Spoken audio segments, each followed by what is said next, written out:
Hey guys, Wyatt Claypool here. I'm not sure if you're familiar with the book Rules for Radicals by Saul Alinsky, but in it, one of the rules for getting social change is the idea that if you push a negative too hard and deep enough, it will break through to its counterside.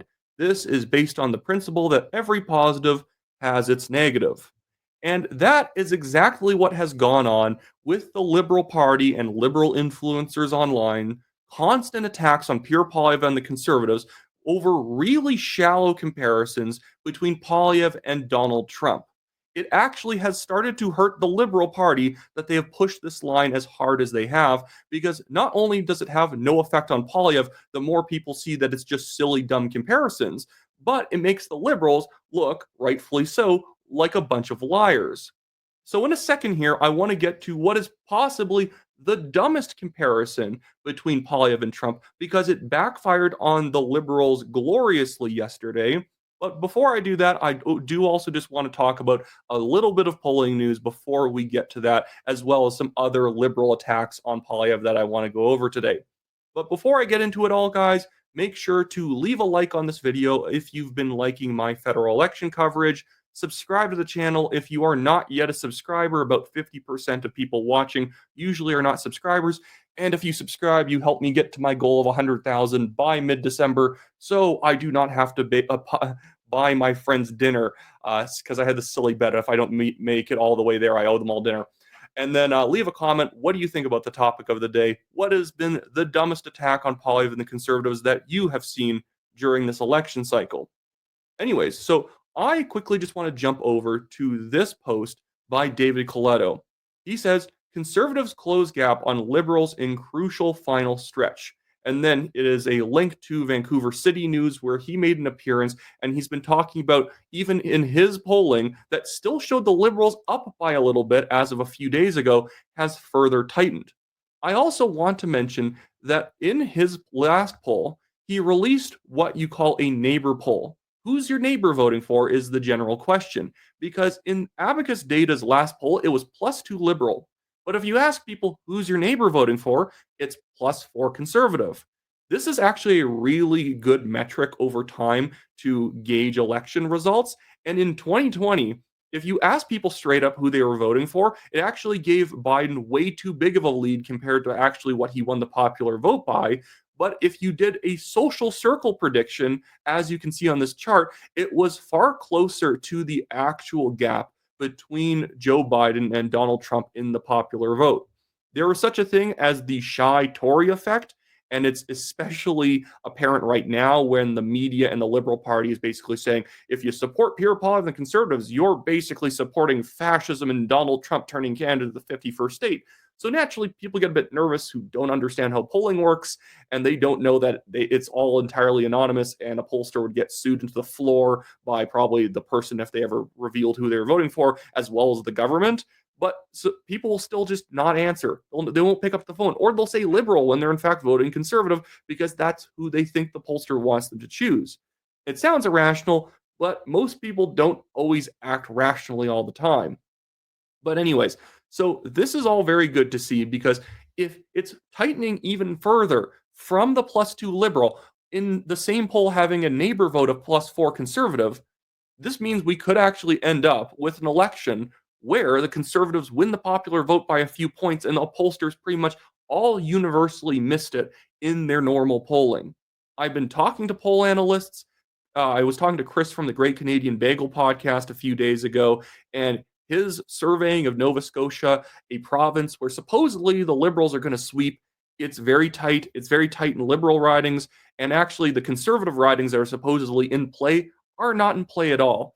He said that there could be a massive polling miss in this election, and I agree. It could all be accurate. Maybe the Liberals sweep to a majority. I don't know. But I think based on the previous provincial elections that have gone on, the pollsters' methodology is not picking up how the modern Canadian is voting, or at least the general public is voting at this point. And you can always seem kind of accurate because if you just named random numbers, you would probably be as accurate as a pollster who's asking people. Because we all know generally what a Canadian election is going to look like. And in this race, you could basically give both the parties 40%, you're probably more accurate than what a lot of them are showing with +8 liberal when you walk around neighborhoods and battleground ridings and there's more signs for the conservatives. But anyways, that's enough rambling about that. Now I want to jump over to the dumbest attack I've ever seen my entire life. So this is from Roddy, and I'm not just picking on some anon liberal account. This went everywhere. So he says, you're right. Poilievre is nothing like Trump. And it's a picture of Pierre Poilievre at his Calgary rally yesterday, which I was at, and then Donald Trump at a rally, and both of them have their campaign jets behind them. Okay? Who cares? How is this like a sign that Poilievre is like Trump? By the way, nobody's like Trump. Trump is a big character, and Poilievre and Trump actually have extremely different styles. Whenever they even point out real comparisons between Trump and Poilievre, they're basically just saying they're both conservative politicians in a general sense. In general, if you are somewhat conservative, obviously you're going to have overlap with another conservative politician. Even the reddest of red Tories have things they are similar on with Donald Trump. But then a lot of people saw that and started pointing out other people who have had campaign jet hangar rallies, including Kamala Harris. So is Pierre Poilievre now bad because he's also like Kamala Harris? Because she was doing tons of rallies like this, where her and Tim Walz would go and have rallies at hangars because Trump was doing it. Or is now every single person who's ever flown on a plane like Trump? Because apparently that's what they're saying. Maybe Trump invented airplanes in these people's minds. And again, it wasn't just random people sharing this. I will show you. We have this Joe Racanelli. Some names screw me up here. But he was posting, says, Aiken ain't wrong. And it's David Aiken saying, for campaigns, for a campaign that's trying to shed any Trumpiness, not sure this final hour's photo op helps. And it, again, is one of those things where it's Poilievre standing in front of his jet at a rally. And then you have Trump like in front of his jet at a rally. Do you know who also just did a campaign jet rally?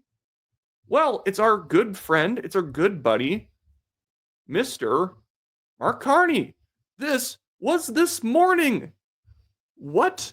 Apparently, smart campaigning makes you like Donald Trump, and it's good. This is a smart thing to do. You just have to get off the plane, do the rally, and then you get back on the plane and it flies out. This is the sort of thing that makes people resent the liberals more.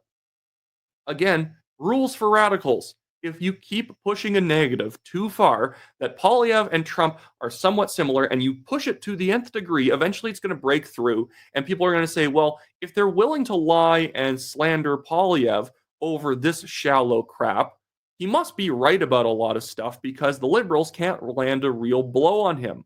Absolutely. Where's the real blow? What they actually said about Poilievre that's true? Oh, he's going to cut your CPP. No, he's not.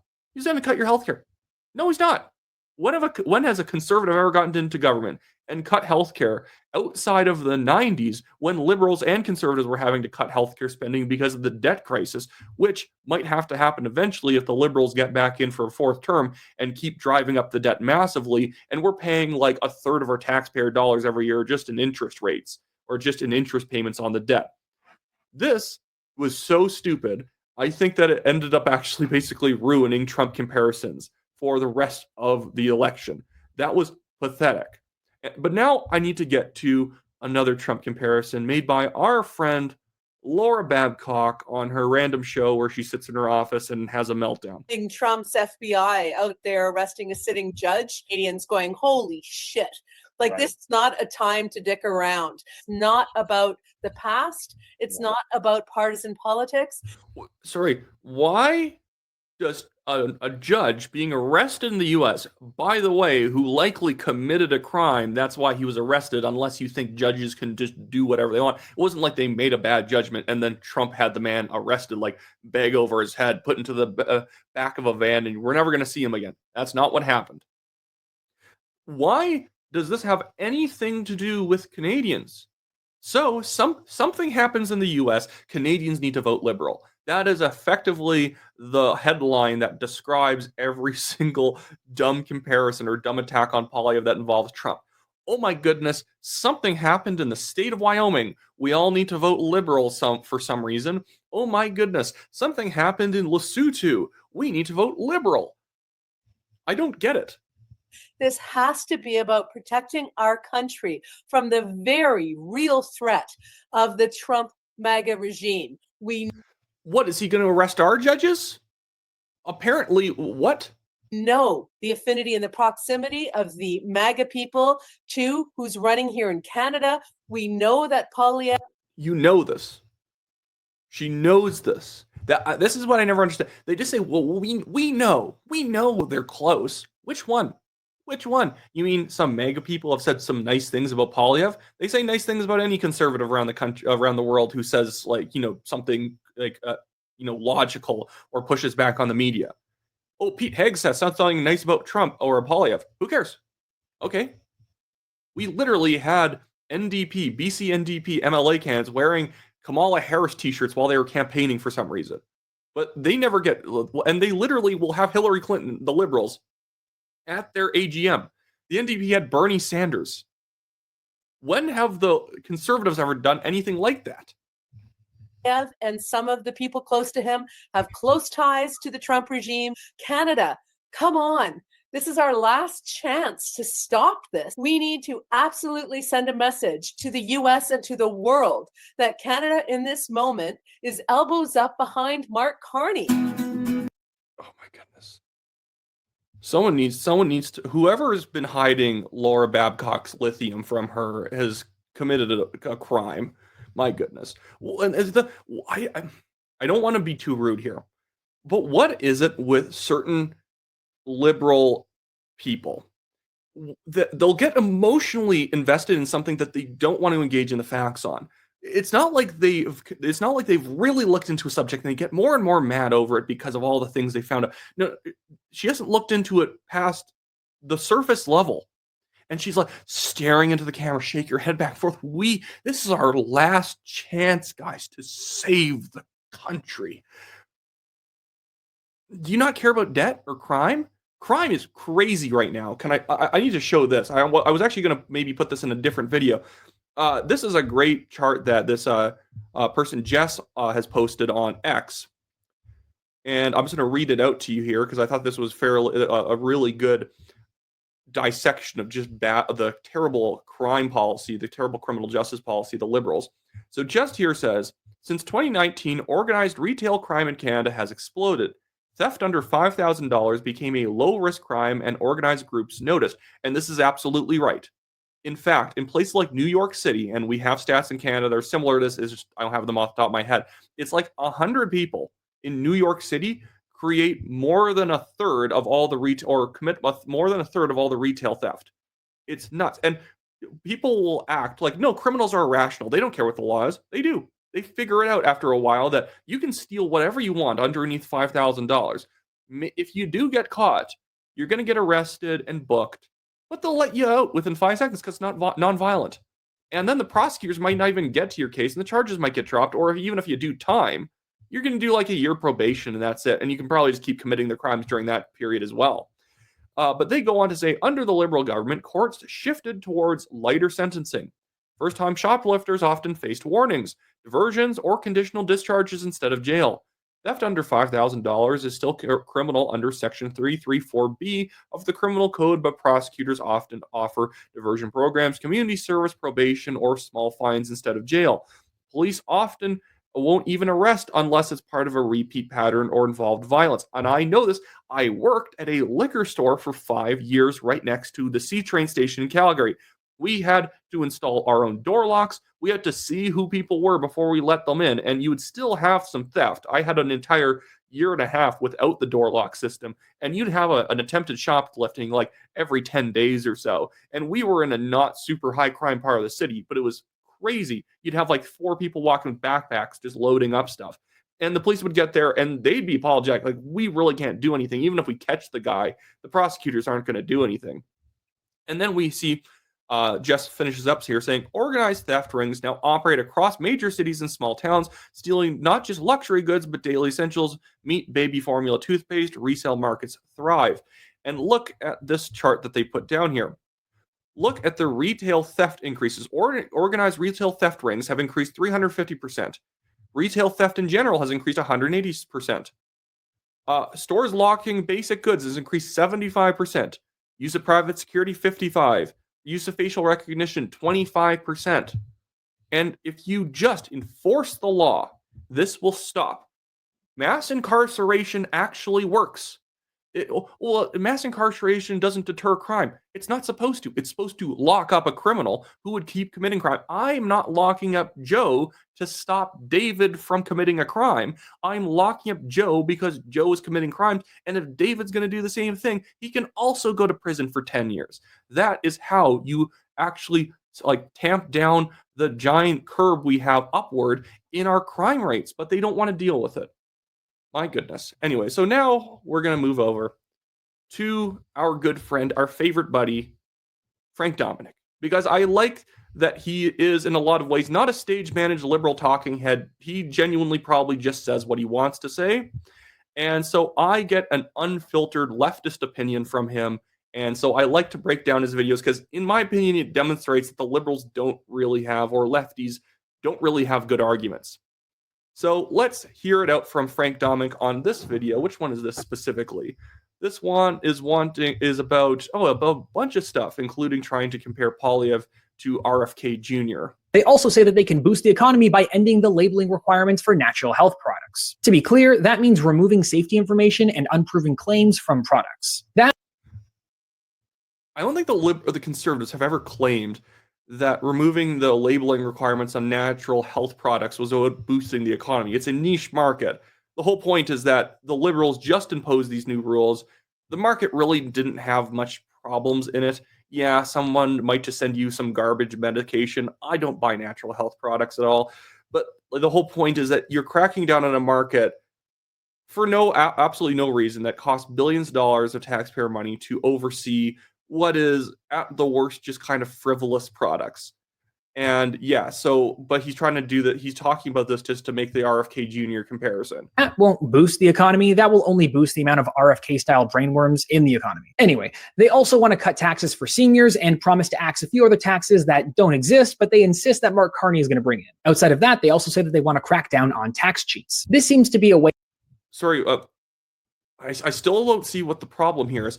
Yes, the conservatives will get rid of the taxes or will not bring in the taxes the liberals were planning on bringing in. And maybe he's talking about they're going to get rid of, or they're going to not have carbon tax tariffs. Well, that's not a real promise because they don't exist yet. Well, you should promise to do it if the other guys are promise to not do it if the other guys are promising to do it. But whatever. Way of directly targeting Carney with his Brookfield assets held in Bermuda being a top focus, as well as promising 20% of collected taxes to whistleblowers who help the CRA expose illegal schemes. And also a website to name and shame people they accuse of being tax cheats. And that last part sounds like a little authoritarian. I'm sorry, does he think Poilievre's just going to create a fun website just to name people that, he just suspects might be lying about their taxes? Or do you think that Poilievre's going to put people there probably convicted of actually cheating on their taxes after the CRA audits them? I think that's a fine idea. I think we should shame criminality. Just like the retail thieves, we should be shaming tax cheats as well. And he's framing this all in such a stupid, conservatives are jumping on this issue just because it benefits them. Sorry, is it good for them to do it?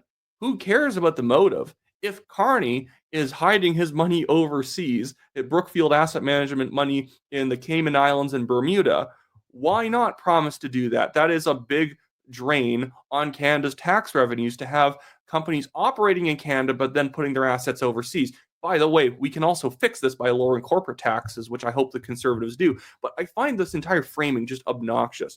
That, in fact, it's bad because the conservatives will benefit. That is the attitude I get from so many people online on the left. The conservatives are doing something they're only saying because it benefits them. Does it benefit Canadians if they do it? Then who cares? Who cares? But I'm sure it polls well. They also seem to want to do this without increasing... Oh, and also he said it was authoritarian. It's not authoritarian. It's not authoritarian to shame criminals. Funding to the CRA. Ultimately, if you want to increase tax collection, you need to expand the scope and therefore the budget of the tax collectors. Pierre also wants to That's actually not true. If this guy knew anything about economics, you can actually collect more tax revenue by just increasing the size of the economy by lowering taxes. You can, in fact, bring in more revenue in taxes by lowering taxes, by lowering regulations, by making it that people actually want to expand their businesses here or start their business here, and that more and then the economy and the size of it grows. That's great. But for some reason, that's a bad thing. And he thinks that the only way of collecting more tax, because he's a leftist, is taxing harder. The sales tax on cars made in Canada. This is to fight Trump and his tariffs, except literally every car made in Canada is also made in the USA. So, I mean, sure, let's make cars more affordable, but the framing here is pretty unrealistic. He also... That's not unrealistic at all. The finished product of the car removes the sales tax. So what's your problem with it? I don't know why he also makes these faces throughout the entire video. Like, he's really trying to show you that he thinks this is all really weird, that what Poilievre is saying. He's really grimacing to show that I'm not so on board with what Mr. Poilievre is saying. Again, I see a lot of lefties doing this. This is what Laura Babcock's doing with the bobbing her head around, looking concerned, because we need to be so concerned right now, guys. And he's doing the whole, well, we should all be skeptical, because I have my skeptical face on. Wants to cut the tax on alcohol to 2017 levels. This has proven popular even when it hasn't shown any benefits to consumers, as Doug Ford can attest to. Although it should be noted that things... Why doesn't it benefit consumers? Lowering taxes in general benefits all consumers and producers. Things like alcohol and tobacco in Canada are taxed highly for two reasons. First off, it will lower consumption. And secondly... It doesn't really. Because this is the stupid thing about tobacco and alcohol taxes. Which alcoholic drinks less because there's a 7% charge on it or 3% charge on it extra? That's not how that works. It doesn't actually affect people who have a problem.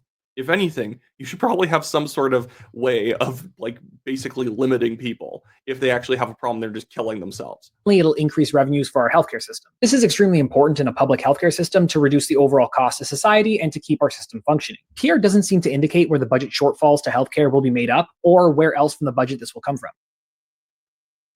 Growing the economy. He's also openly talked about cutting really stupid programs like the Housing Acceleration Fund that has not built any more houses, but costs literally multiple billions of dollars. That's an easy... They also say indicate... Because the way that you actually build more houses, you lower regulations.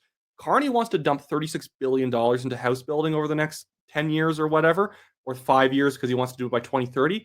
That's not how house building works. You don't just chunk a bunch of money at some developers and they put up housing. You have to lower the regulations to make it actually time efficient to build. The problem is, when prices go up, naturally builders want to build more because you can sell that house unit for more money. But if the regulations make it so difficult to build, you will literally find developers, because it's so costly because of the regulations and it takes so much time, they don't even want to try.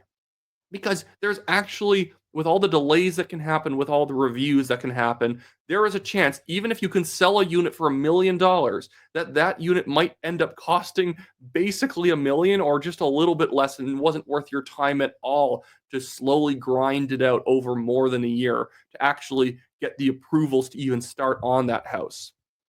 But now let's jump over to another one, and that is Frank Dominic talking about the hurdles that Pierre Poilievre is going to have with getting rid of the carbon tax. Pierre doesn't seem to indicate where the budget shortfalls to healthcare will be made up or where else from the budget this will come from. And don't worry, it's not just the conservatives. The liberals also plan on magically cutting spending without reducing services.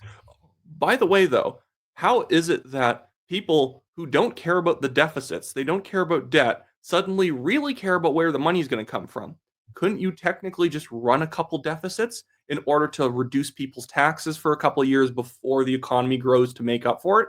You can easily do that. But then suddenly everyone's a fiscal hawk on the left when we want to cut people's taxes. They don't care how much it costs when you're spending money, but if you actually give people their own money back, oh my goodness, this could cost us too much. And lastly, the conservatives also want to axe the carbon tax. For everyone, for real, for good. Mark Carney already axed the consumer carbon tax. Pierre wants to axe the producer tax. The issue here is that we literally have binding legal agreements with the EU and other important global partners to have a carbon pricing mechanism for producers. Okay, we just don't agree. We just don't agree anymore. We don't want to do it. What are they going to do? Not buy Canadian? Do they not want our oil and gas products once we start shipping it? well, then they can pack sand. The funny thing, how is it that America can send products to the EU without having their own industrial carbon tax around the country? How is it that that happens? It's almost like at the end of the day, capitalism wins and bureaucrats lose. Eventually, they will have to trade with you. Why is it that the EU trades with China? Why is it that they trade with India? They don't have carbon taxes. It's almost like it doesn't matter. Oh, but there's this binding agreement. Binding how? Are they going to send the EU cops? Or are they going to like come over here and arrest the prime minister for not enforcing an industrial carbon tax? Like, screw off. In place in order to maintain our trade deals with them. And we really do not have the leverage right now to be pissing off our only allies while America is being an irrational actor. Pierre also They would be irrational to stop trading with us over an industrial carbon tax. being irrational does not cancel out the Cheeto down south. Oh, yeah, Trump's the Cheeto down south. These people need new lines. Okay, well, do we have another? Okay, that should be it for today on those. I always like going over Frank Dominic videos because, again, I like the unfiltered leftist mindset when it comes to these issues. Still not good, still not logical at all, but what can you do? Anyways, well, what you can do is like this video if you haven't yet. You can subscribe if you haven't yet, and you can leave a comment if you haven't yet. Look at that. That is a professional transition because I am a professional. But that should be it for me today, guys. Thank you for watching. Thanks to all the people who came up and said hi to me yesterday at the Calgary rally. Somebody literally asked me to just to say, hey, guys, Wyatt Claypool here, because apparently that's like a big line or whatever, some famous meme or something, even though I literally only say that at the beginning of videos so I can have a standardized intro and it helps me get my rhythm into the topic. So every once in a while, I will do an opening where I don't say that just for the, just so I don't feel like I'm too robotic in every video. But yeah, so I guess that's now a thing, apparently. Maybe I have to make merch around that. Who knows? But yeah, thanks for watching, guys, and I will be definitely back with another video later today.